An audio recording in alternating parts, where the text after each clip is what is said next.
रायगडमधील महाडजवळ असणाऱ्या MIDC परिसरात 28 मार्च रोजी बिहार पोलिसांना बांगलादेशी नक्षलवादी सापडला।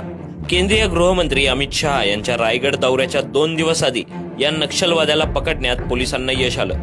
विशेष म्हणजे रायगड दौऱ्यावेळी अमित शहा ज्या बिर्ला कंपनीला भेट देणार होते त्याच बिर्ला कंपनीत संबंधित नक्षलवादी सुपरवायझर म्हणून कामाला होता।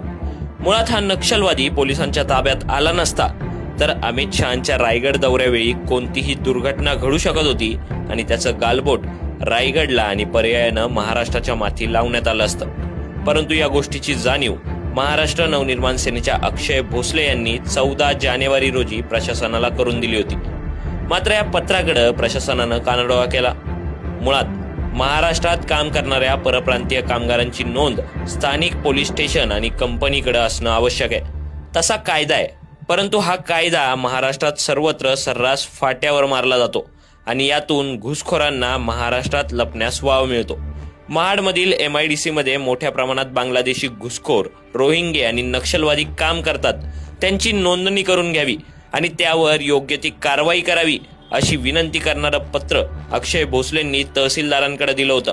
परंतु आता अमित शहांच्या दौऱ्याच्या पार्श्वभूमीवर सापडलेल्या बांगलादेशी घुसखोरामुळे प्रशासन सजग झाल्याचं दिसतंय।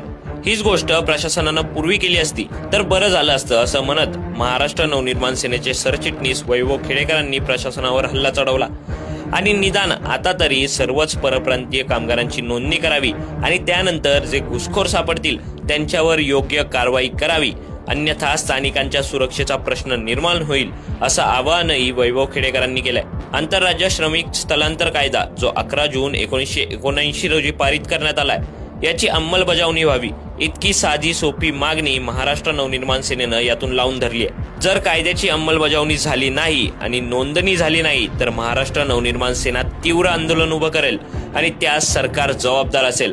कारण प्रश्न देशाच्या आणि देशातील नागरिकांच्या सुरक्षेचा आहे आणि इथल्या नागरिकांचं आणि पर्यायानं देशाचं संरक्षण करण्यासाठी महाराष्ट्र सैनिक जागा आहे हे निश्चित।